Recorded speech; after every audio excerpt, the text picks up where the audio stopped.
Welcome, everybody. Today we have with us my lovely grandmother who's visited all the way from Italy. What's something that you're really, really proud of that you've done? Just something you're really proud Oh gosh, I really should. I would need some time to think about that. Something I'm really proud I've done is doing something with my art, making really good money with it. of. So I'm very proud of that. Where'd you grow up? In Rome. All your life? You were born All and my raised life, in Rome? I took my first trip abroad to England when I was 14. But basically, I lived in Rome until I got married and came to live in the United States. How long did you live here? For 5 years. And then you moved back to Rome? And then I moved back to Rome with 2 children, 2 small kids. You travel around a lot now, right? Oh, I have traveled a lot. You like going a lot. to Greece and all the warm, sunny places? A lot, yes, a lot. A lot also to distant places. I traveled for 6 years down the Red Sea, the Indian Ocean. From France, we left from France with a boat and arrived in Thailand 6 years later. That was a big trip, seeing lots of places that you would never see if you weren't on a boat. Yeah. What's your favorite place that you've ever visited? If you had to pick one. Madagascar. Madagascar? Yeah. Do they have lemurs? They all speak French. Uh-huh. And it's beautiful. Very unspoiled. Very cheap. You can live with nothing. Do they have lemurs there like they do in the movie? They have. There's an animated movie. You mean the what do they call? Si lemuri. Yeah. I know the Italian word. You call them lemurs? Uh-huh. Yeah.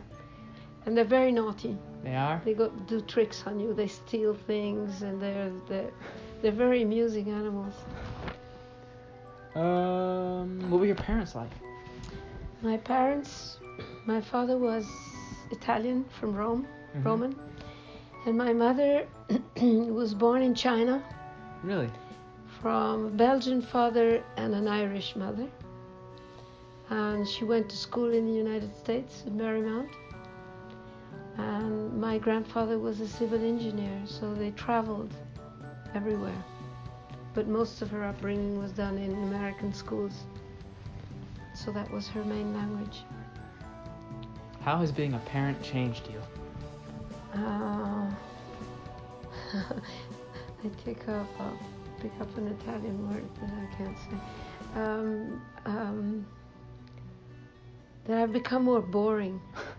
I've become more sort of on the job.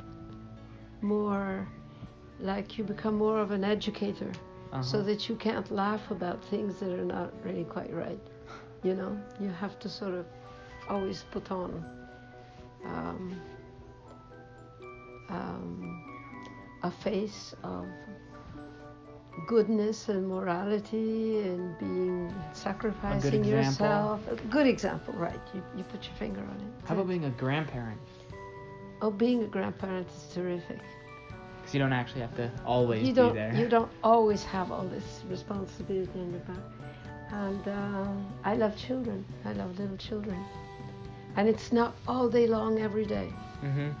It's often, but not all the time. Makes a big difference. Let's talk about when you were in high school. What would you do for fun when you were in high school? I went to art school. In high school was art school. In Rome? In Rome. It was a bunch of crazy people. It was just fun, you know. It was school that was out in the country, and we just had a great time. Did you ever get in trouble? Oh, a couple of times, sure. Tell me about some of the stuff you got in trouble for. Well, I don't know, really stupid things. Like there was a long corridor, and all the, the classy, what do you call them? The classes were sort of looking out on this corridor, and with a friend, we would race and see who would get further. So you would really run and scream and go ooh, all the way down this corridor. It's the first thought that comes in my mind. And one of us got really hurt once. How hurt? Did you break a leg? No, she twisted an ankle. and there was lots of screaming and lots of reprimanding and lots of being called to, how do you call it, a school principal. Like having to talk to the office. You got sent to the office. Exactly. Right. Exactly. What's some of your favorite jobs that you've had? My favorite job that I had was actually was when I went freelance. Really, I worked for a studio, Freelance a art? designer studio, Mm-hmm. for 10 years just to learn a trade. I was a textile designer, and after that I started working freelance for an American studio in New York, and I love that. Oh, that's really how you know fun. so many people in New York, right? Yeah. Mm-hmm. That was fun. It was fun. It was interesting. Have you experienced any miracles? Yes. I have twice, but once in particular experienced. I think it's my mother. My mother died rather young, and there was once when I really felt she prevented me from having a terrible car crash. I was doing a U-turn on it wasn't really a freeway, but it was, you would know, it's the road from Toddy coming like this, and I made a mistake. I didn't take the right turn off, and I made a U-turn not looking on my right at all. And in the middle of the U-turn, I blocked the car. I put my brakes on and thought to myself, why are you putting your brakes on? No reason. You're in the middle of the road. And the car came like zoom, like this, in front of me. If I hadn't put my brakes on, I would have killed myself and probably the other person. You had and no that, idea I that think, the car was a coming. miracle. I had no idea a car was coming.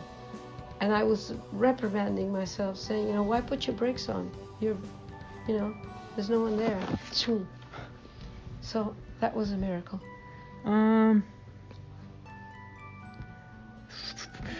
Tell me about your siblings. My siblings are what? My children? No, your brothers and sisters. My brothers and sisters. Those are called siblings. Okay, I didn't know. Mm-hmm. They're both pretty weird, in fact. I have a brother who's very nice. He's dyslexic. What's his name? Marco. Mm-hmm. He's dyslexic, and it wasn't found out till much later when he did his exam to go in the army. Oh. So as a kid, he did sort of things a different way. He was very vague. He'd forget things. He'd get lost. He would ask you directions to go to a place about 10 times. And we all treated him as if he was very, very vague or didn't pay attention. But in fact, he's dyslexic. And he's very nice. He's very sweet. Very giving person, He's somebody that you have car trouble at 2 a.m, he'll come and pick you up and not even make a problem about it. My sister is really borderline. Oh. I mean, she's quite crazy. She's quite crazy. What are some of the craziest things she's done? Like at the top of the list. She's crazy, and she's not as nice as my brother is. I mean, she's very selfish. She's been a terrible mother. Forgetting her children everywhere and but not for vagueness, simply because of selfishness. She was very pretty, very attractive when she was young. And those are my brother and sister. What did he do in the army? My brother? Uh-huh. He wasn't accepted because they found he was dyslexic. What did he end up doing? He didn't go in the army. He went to university. All right. He didn't do his military service. Okay, that's almost 10 minutes. That's also a minute. You've got all you need. Is there anything else you want to talk about? Lots, but we'll talk about it some other time. Okay. We have tomorrow morning to talk. Thank you. Okay, thank you.